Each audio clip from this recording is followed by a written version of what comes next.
guys, welcome to PRC Foundation. How are you? আশা করি সবাই ভালো আছো। তো আজকে আমাদের আলোচনার বিষয় হচ্ছে as you like it। তো একটা ড্রামা আমরা কিভাবে আলোচনা করব? আলোচনা করার জন্য আমরা দুইটা পার্টে ভাগ করব। ফার্স্ট পার্টে যেটা থাকবে সেটা হচ্ছে ক্যারেক্টারস, থিমস এবং সেটিং। আর সেকেন্ড পার্টে যেটা থাকবে ক্রিটিক্যাল সামারি। তো আজকে আমাদের এই as you like it এই যে ড্রামা বা যে কমেডি এটার আমরা ক্যারেক্টারস নিয়ে আলোচনা করব। তো ফার্স্ট অফ অল সর্বপ্রথম আমাদের এটা সম্পর্কে এর জেনারেলটা সম্পর্কে জানা দরকার যে as you like it এই ড্রামাটা কি ধরনের ড্রামা। তো as you like it এই ড্রামাটা হচ্ছে একটা প্যাস্টোরাল কমেডি যেখানে শেফার্ডেস গ্রামীণ লোকদের গল্প এখানে বলা হয়েছে এবং এই as you like it এটাকে ট্র্যাজি কমেডি বলা হয়।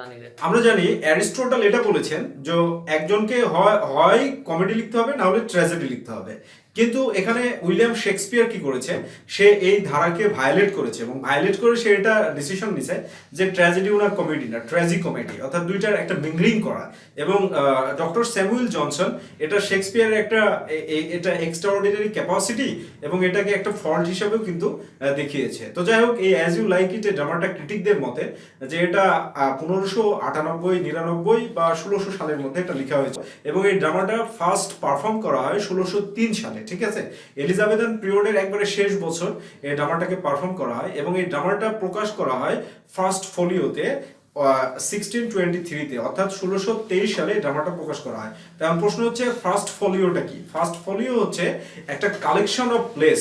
শেক্সপিয়ারের 36টা ড্রামার কালেকশন হচ্ছে ফার্স্ট ফোলিও। এখানে শেক্সপিয়ারের কমেডিজ, হিস্ট্রিজ, ট্র্যাজেডিজ, অর্থাৎ শেক্সপিয়ারের যে কমেডি ড্রামা, শেক্সপিয়ারের যে ঐতিহাসিক ড্রামা এবং শেক্সপিয়ারের যে বিয়োগান্তক নাটক, সেগুলোর একটা 36 ড্রামার কালেকশন হচ্ছে ফার্স্ট ফোলিও, যেটা 1623 সালে প্রকাশ করা হয়েছিল। এবং এই ফার্স্ট ফোলিওর একটা ড্রামা হচ্ছে as you like it। এটা একটা প্যাস্টোরাল কমেডি এবং এটা একটা ট্র্যাজি কমেডি। তো সর্বপ্রথম আমরা এটা জানি যে শেক্সপিয়ার লাইফ ডিউরেশন কি। ইংলিশ ডিপার্টমেন্টের স্টুডেন্ট হিসেবে তো শেক্সপিয়ার লাইফ ডিউরেশন জানা খুব জরুরত, খুব ইম্পর্টেন্ট একটা ব্যাপার। কারণ শেক্সপিয়ার লাইফ ডিউরেশন হচ্ছে 1564 to 1616, অর্থাৎ 1564 সাল থেকে 1616 সাল পর্যন্ত। শেক্সপিয়ারের মৃত্যুর 7 বছর পরে ফার্স্ট ফোলিও পাবলিশ করা হয়। ঠিক আছে, তো এখন আমরা এই ড্রামার সেটিংটা নিয়ে আলোচনা করি। আসলে এই ড্রামাটাতে আর্ডেন, ARDENNE, এই আর্ডেন এই বানানটা যখন শেক্সপিয়ার ব্যবহার করেছিল প্রথম তার পাণ্ডুলিপিতে, তখন এটাকে ফ্রেঞ্চ সেটিং ধরা হতো। কারণ ফ্রেঞ্চ বানানে আর্ডেন বানানটা হচ্ছে ARDENNE, এটা হচ্ছে আর্ডেন, এটা হচ্ছে ফ্রেঞ্চ স্পেলিং। ঠিক আছে, আর এটার ইংলিশ স্পেলিং কিন্তু আবার হচ্ছে ARDEN। ঠিক আছে, তো যদি এই ফার্স্ট ফোলিওতে ARDEN দেওয়া আছে, তো ARDEN যদি হয় তাহলে যেটা হবে সেটা হচ্ছে ওয়ারউইকশায়ার আর হচ্ছে ফরেস্ট অফ আর্ডেন, এই দুইটা জায়গা। ওয়ারউইকশায়ার হচ্ছে শেক্সপিয়ারের যে বার্থ প্লেস অ্যাভন, এই অ্যাভনের এই ওয়ারউইকশায়ারের একটা জায়গা ছিল হচ্ছে অ্যাভন, এটা এখানে দেখানো হয়েছে। এবং আরো একটা ইম্পর্টেন্ট ব্যাপার হচ্ছে শেক্সপিয়ারের মায়ের নাম কিন্তু আর্ডেন ছিল। ঠিক আছে, মাদার ক্যারেক্টারটাকে পিউরিফাই, আর্ডেন আসলে নেচারটা শেক্সপিয়ার ব্যবহার করেছে ডক্টর স্যামুয়েল জনসনের মতে, এটা হচ্ছে পিউরিফিকেশন অফ হিউম্যান নেচার।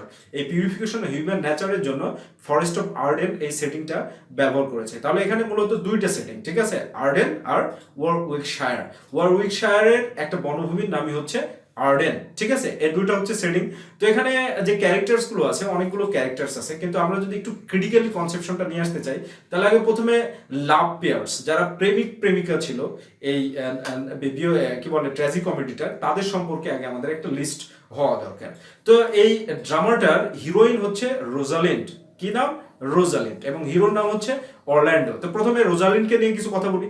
তো রোজালিন্ড হচ্ছে সদ্য মানে বর্তমানে নির্বাসিত, ফরেস্ট অফ আর্ডেনে নির্বাসিত একজন ডিউকের কন্যা হচ্ছে রোজালিন্ড। আর রোজালিন্ডের পিতার নাম হচ্ছে ডিউক সিনিয়র। এবং রোজালিন্ড তার চাচা ডিউক ফ্রেডারিকের দ্বারা মানে অত্যাচারিত এবং নির্বাসিত হয়ে যায়। এবং নির্বাসনকালীন সময়ে রোজালিন্ড তার একটা ছদ্মনাম গ্রহণ করে, ক্যামোফ্লেজ নেম, ডিসগাইজ নেম গ্রহণ করে। এই ডিসগাইজ নেম যেটা সেটা হচ্ছে গ্যানিমেড। গ্যানিমেড বানানটা হচ্ছে GANYMED, গ্যানিমেড এই নামটা নেয়। আর এই গ্যানিমেড একটা পুরুষের নাম, একটা ইয়াং পুরুষের নাম। তাহলে রোজালিন্ড হচ্ছে first character. Second character hero হিসাবে এখানে যেটাকে দেখানো হয়েছে অরল্যান্ডো। অরল্যান্ডো এখানে যে অরল্যান্ডো একটা নির্যাতিত চরিত্র, একটা নির্যাতিত চরিত্র, তাকে দেখানো হয়েছে তার বড় ভাই অলিভারের দ্বারা ব্যাপকভাবে নির্যাতিত। এবং তাকে বঞ্চিত করা হয়েছে সকল ধরনের সুযোগ সুবিধা থেকে, এবং তাকে লেখাপড়া শিখতে সুযোগ দেওয়া হয়নি, তাকে বাড়িতে রেখে কাজ করানো হয়েছে। এইভাবে অরল্যান্ডোর ক্যারেক্টারটা দেখানো হয়েছে, কিন্তু তার মধ্যে ন্যাচারাল ক্যাপাসিটি উপরালা ঢেলে দিয়েছে, ঠিক আছে। এরপরে যে ভালোবাসার কথা আসে সেটা হচ্ছে সিলিয়া হচ্ছে রোজালিন্ডের চাচাতো বোন, সিলিয়া রোজালিন্ডের চাচাতো বোন। দেখো বন্ধুত্ব কি জিনিস, এখানে কিন্তু সেটাও ফুটিয়ে তোলা হয়েছে যে সিলিয়া রোজালিন্ডকে ব্যানিশ করার কারণে ডিউক ফ্রেডরিক সিলিয়া তার চাচাতো বোনের সাথে ছদ্মনাম ধরে আলিয়েনা এই ছদ্মনাম ধরে এলিয়েনা এই ছদ্মনাম ধরে তাই সেও রোজালিন্ডের সাথে ফরেস্ট অফ আর্ডেনে চলে যায়। এবং সিলিয়ার যে প্রেমিক হিসাবে যাকে দেখানো হয়েছে সেটা হচ্ছে অলিভার, অর্থাৎ বড় ভাইয়ের জন্য ছোট বোন আর ছোট ভাইয়ের জন্য বড় বোন, ঠিক আছে। দুনিয়া ऐसी উল্টি है, ঠিক আছে। এই জন্য এটা দেখানো হয়েছে, the world is very chaotic, that is the point. এটা হচ্ছে ব্যাপার। এর পরবর্তীতে কি দাঁড়াচ্ছে, যে পরবর্তী যে বিষয় আসতেছে সেটা হচ্ছে টাচস্টোন অড্রে। টাচস্টোন এই ক্যারেক্টারটা হলো যে এ একটা গোপাল ভাঁড়, ঠিক আছে, গোপাল ভাঁড় চরিত্র, যে রাজাকে আনন্দ দেয়, বিভিন্নভাবে যৌক্তিকভাবে কথা বলে রাজাকে আনন্দ দেয়। গোপাল ভাঁড় কিন্তু আনন্দ দেওয়ার ক্ষেত্রে কিন্তু গোপাল ভাঁড়ের ক্যাপাসিটি আরো অনেক বেশি ছিল। আর সে যে মেয়েটাকে পছন্দ করছে আদ্রে, এ একটা গ্রামীণ মেয়ে ছিল, এবং এই চরিত্রটাকে ক্রিটিকরা গোয়ার্ডস বলেছেন। গোয়ার্ড শব্দের অর্থ হচ্ছে যে ছাগল দেখভাল করা, এরকম একটা মেয়ে, কিন্তু শেফার্ডেস না, একটা গ্রামীণ মেয়ে ছিল। এই গেল তিনটা। এবার চতুর্থ নাম্বার যেটা এখানে ট্রায়াঙ্গেল দেখানো হয়েছে।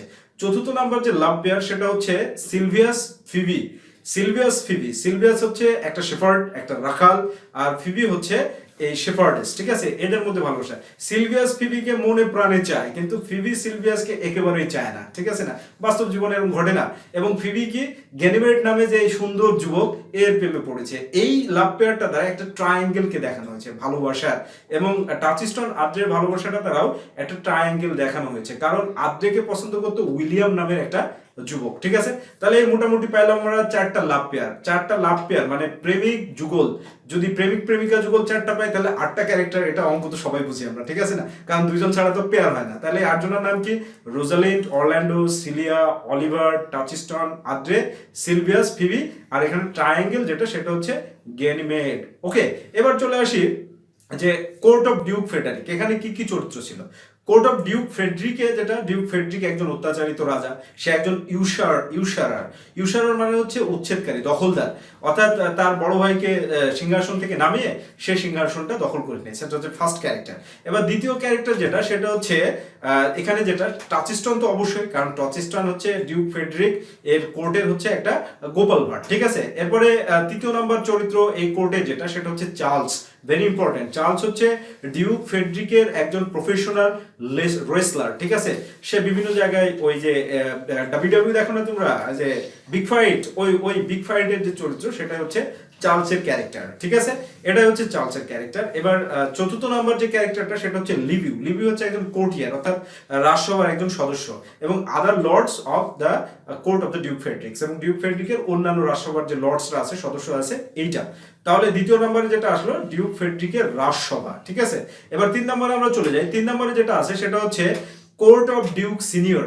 এখানে ইম্পর্টেন্ট ব্যাপার হচ্ছে ডিউক সিনিয়র ফরেস্ট অফ আর্ডেনে নির্বাসিত হয়ে সে ওখানেও কিন্তু একটা কোর্ট বানিয়ে নিছে, একটা রাজসভা বানিয়ে নিছে, এবং ওর অনুসারী যারা লর্ড ছিল তারা সবাই স্বেচ্ছায় ডিউক সিনিয়রের সাথে ফরেস্ট অফ আর্ডেনে তারাও নির্বাসন নিয়েছে।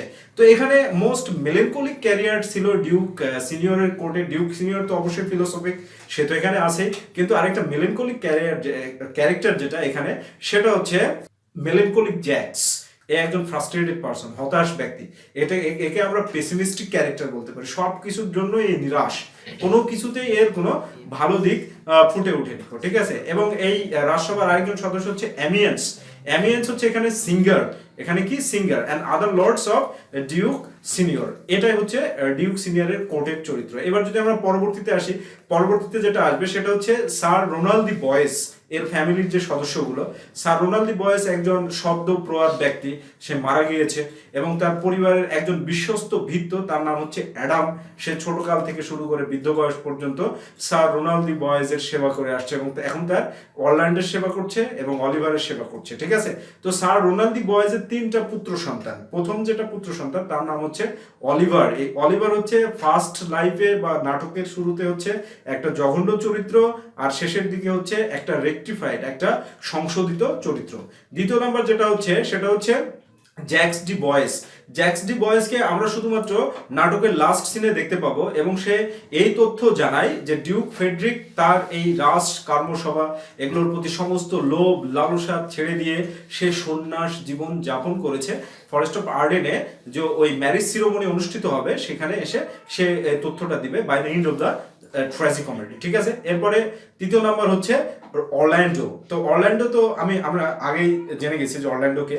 তাহলে স্যার রোনাল্ড দি বয়েজের তিনটা ছেলে, প্রথম নাম্বার অলিভার, দ্বিতীয় নাম্বার জ্যাক্স ডি বয়েজ এবং তৃতীয় নাম্বার হচ্ছে অরল্যান্ডো। এবার আমরা চলে আসি হচ্ছে কান্ট্রি ফক্স। কান্ট্রি ফক্স বলতে গ্রামের যে চরিত্রগুলো আছে সেই চরিত্রগুলো কি, এক নম্বর হচ্ছে কোরিন্থ। কোরিন্থ হচ্ছে একজন সিনিয়র শেফার্ড, মানে বয়স্ক শেফার্ড। একে রোজালিন্ড হায়ার করে একটা ফার্ম হাউস কেনার জন্য, যে ফার্ম হাউসটা সিলভিয়াস নামের একজন শেফার্ড কিনে নিতে চাচ্ছিল কোরিন্থের মালিকের কাছ থেকে। ওই রোজালিন্ড কোরিন্থকে টাকার লোভ দেখিয়ে ফার্ম হাউসটা কেনার জন্য হায়ার করে। ঠিক আছে, এবার দ্বিতীয় নাম্বার হচ্ছে সিলভিয়াস একজন শেফার্ড। তৃতীয় নাম্বার হচ্ছে আদ্রে একজন গোয়াচ নামে গ্রামের একটা মেয়ে। চতুর্থ নাম্বার হচ্ছে ফিবি একজন শেফার্ডেস, যেখানে ট্রায়াঙ্গেল লাভের বিষয়টা আছে। এবার পরবর্তী নাম্বার সেটা হচ্ছে স্যার মার্টেক্সট হচ্ছে একজন ক্লার্জিম্যান। এই ক্লার্জিম্যান কি, ক্লার্জিম্যান হচ্ছে গ্রামের একজন যে ধর্মশালায় সেখানকার সে একজন উইলিয়াম মার্টেক্সট, তিনি হচ্ছেন এখানকার একজন ক্লার্জিম্যান, যে তাকে একটা সিনে দেখা যাবে যে টাচিস্টন এবং আদ্রের বিয়ের জন্য ফরেস্ট অফ আর্ডেনে বা পদক্ষেপ নিয়েছিল। ঠিক আছে, এরপরে যে আছে সেটা হচ্ছে হাইমেন। এটা যেটা ক্যারেক্টার এখানে সেটা হচ্ছে এ হচ্ছে বিবাহের দেবতা, যাকে শুধু লাস্ট সিনে দেখা যাবে। এবং টু পেজেস বলতে যারা বিভিন্ন গান সঙ্গীত এগুলোতে অংশগ্রহণ করে। তো এই ছিল আমাদের মোট ক্যারেক্টার, অনেকগুলো ক্যারেক্টার, বাট স্টেপ যদি ক্যারেক্টারগুলোর কনসেপশন নাও then you will get all the conception clear. सबकोर्स পানি কে তারা বিলকুল ক্লিয়ার হয়ে যায়। ঠিক আছে, এবার আমরা যদি পরবর্তীতে চলে আসি, এবার আমরা থিমস নিয়ে যদি চলে আসি, থিমস খুব ইম্পর্টেন্ট ব্যাপার এই ড্রামাটার জন্য। এই ড্রামাটাতে যে থিমস গুলো দেখানো হয়েছে সেই থিমসের মধ্যে ফার্স্ট নাম্বার হচ্ছে রোমান্টিসিজম অফ লাভ। এখানে লাভ এই থিমটাকে এই প্রেজেন্ট করার জন্য উইলিয়াম শেক্সপিয়ার কি করেছে, উইলিয়াম শেক্সপিয়ার তার যে প্রিন্সিপাল, ভালোবাসার যে নীতি বা প্রিন্সিপাল, সেটা হচ্ছে লাভ এট ফার্স্ট সাইট। প্রত্যেকটা লাভার এখানে লাভ এট ফার্স্ট সাইট। রোজালিন্ড যেই মাত্র অরল্যান্ডোকে দেখছে সেই মাত্রই ওর মনের মধ্যে টুংটাং গিটার বাজতে শুরু করছে। ঠিক আছে, আবার যখন অরল্যান্ডো রোজালিন্ডকে দেখছে তখন সে বোবা হয়ে গেছে। আচ্ছা, একটা পুরুষ একটা মেয়ের সামনে মেলা কথা বলতে পারে, কিন্তু যখনই যায় বলে আই লাইক ইউ, আমি তোমাকে পছন্দ করি, চাতি হো, এরকম যখন বলতে থাকে না, তখন তার ঠ্যাং ঠুং বা হাত পা একটু এরকম থরথরকে কাঁপতে থাকে যদি রিজেক্ট করে। এটাই হচ্ছে মূল ব্যাপার। তো লাভ এট ফার্স্ট সাইট, ভালোবাসাকে এক্সপান্ড করার জন্য লাভ এট ফার্স্ট সাইট প্রিন্সিপালটা দেখাইছে। শেক্সপিয়ার এটা বুঝাইছে প্রথমে দর্শনধারী পরে গুণ বিচারী। পছন্দ যদি না হয় তাহলে পরে ভালোবাসা আসবে না। এবার এই যে ফিবি এবং গেনিমেড, এটাও love at first sight. Oliver Celia, এটাও লাভ এট ফার্স্ট সাইট। অর্থাৎ ভালোবাসা এই থিমটাকে এক্সপান্ড করার জন্য Shakespeare love at first site এই থিমটাকে, মানে এই প্রিন্সিপালটাকে ব্যবহার করেছেন। এবার দ্বিতীয় নাম্বার যেটা মোস্ট ইম্পর্টেন্ট ব্যাপার, সেটা হচ্ছে এনিমিটি। এটা হচ্ছে প্লটটাকে অ্যারেঞ্জ করা হয়েছে এনিমিটির মাধ্যমে। এনিমিটি মানে কি, শত্রুতা। এই শত্রুতাকে উইলিয়াম শেক্সপিয়ার দুইটা অ্যাঙ্গেল থেকে দেখিয়েছে। এক নম্বর হচ্ছে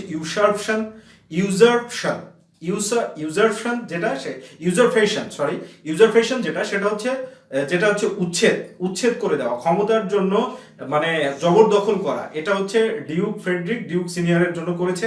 আর আরেকটা যেটা দেখানো হয়েছে কনস্পাইরেসি ফর ওয়েলথ, তাহলে ক্ষমতার জন্য হচ্ছে দখলদারিত্ব। এনিমিটির যে থিমটা, এটাকে দুইটা অ্যাঙ্গেল থেকে অ্যারেঞ্জ করেছে। এক নম্বর হচ্ছে ক্ষমতার জন্য দখলদারিত্ব, আর দুই নম্বর হচ্ছে সম্পদের জন্য কনস্পাইরেসি, এটা দেখাইছে। তো ডিউক ফ্রেডরিক কি করছে, ডিউক সিনিয়র তার বড় ভাইয়ের বিরুদ্ধে দখলদারিত্ব চালিয়েছে, ইউজারপেশন সেটা চালিয়েছে। আর অরল্যান্ডোর বিরুদ্ধে অলিভার কি করেছে, ষড়যন্ত্র চালিয়েছে। কখনো সে চার্লসের সাথে ষড়যন্ত্র করছে যে রেসলিনে ওকে একেবারে পুঁতে দাও, মেরে দাও, কখনো তাকে পুড়িয়ে ফেলার ষড়যন্ত্র করেছে। ঠিক আছে, তো এবার তৃতীয় নাম্বার যে বিষয়টা থিমটা এখানে ডিসকাস করা হয়েছে সেটা হচ্ছে country life versus court life. এটা খুবই ইম্পর্টেন্ট ব্যাপার। অর্থাৎ গ্রামের জীবনটা হচ্ছে বিশুদ্ধ জীবন, আর কোর্টের জীবনটা, শহরের জীবনটা হচ্ছে আর্টিফিশিয়াল লাইফ। অর্থাৎ authentic life versus artificial life, এই বিষয়টাকে তুলে ধরা হয়েছে। এরপরে চতুর্থ নম্বরে যে বিষয়টা আসে সেটা হচ্ছে সুপারস্টিশন অর রিলিজিয়াস অ্যালিগরি। গ্রামের লোকদের যে বিভিন্ন কুসংস্কার থাকে, অশিক্ষিত লোকদের যে কুসংস্কারগুলো থাকে, সেই কুসংস্কারগুলোকে এখানে উপস্থাপন করা হয়েছে এবং এই রিলিজিয়াস যে বিভিন্ন অ্যালিগরি আছে, রূপক গল্প, ধর্মীয় রূপক গল্প, সেগুলোর মাধ্যমে এগুলোকে উপস্থাপন করা হয়েছে। Music and song, it's very important, এটা একটা থিম, তার কারণ মিউজিক অ্যান্ড সং ছাড়া কখনোই বিশুদ্ধ লাইফ আসে না। এটা অ্যারিস্টটলও বলেছে যে একটা ট্র্যাজেডির একটা ফান্ডামেন্টাল ফিচার হচ্ছে মিউজিক অ্যান্ড সং। গ্রিক ট্র্যাজেডিতে বা ট্র্যাজেডির ক্ষেত্রে এটা কোরাস সং, কিন্তু উইলিয়াম শেক্সপিয়ার এখানে কোরাল সং ব্যবহার না করে যেটা ব্যবহার করেছে যে একজন সিঙ্গারের মাধ্যমে এটাকে ব্যবহার করেছে। মূলত এই কয়টা থিমই এখানে। তাহলে ফার্স্ট নাম্বার যেটা হচ্ছে লাভ, দ্বিতীয় নাম্বার এনিমিটি, তৃতীয় নাম্বার যেটা country life versus court life, চতুর্থ নাম্বার যেটা সুপারস্টিশন ও রিলিজিয়াস অ্যালিগরি, অ্যান্ড পঞ্চম নাম্বার যেটা সেটা হচ্ছে সং অ্যান্ড মিউজিক। তো আজকের লেকচারটা এই পর্যন্তই। পরবর্তী আমরা ক্রিটিক্যাল সামারি নিয়ে আলোচনা করব। আর সে পর্যন্ত আল্লাহ হাফেজ। আর আমাদের চ্যানেলটাকে অবশ্যই সাবস্ক্রাইব করবে আর বেল বাটনটা টিপে রাখবে। আশা করি সবাই ভালো থাকবে ইনশাআল্লাহ।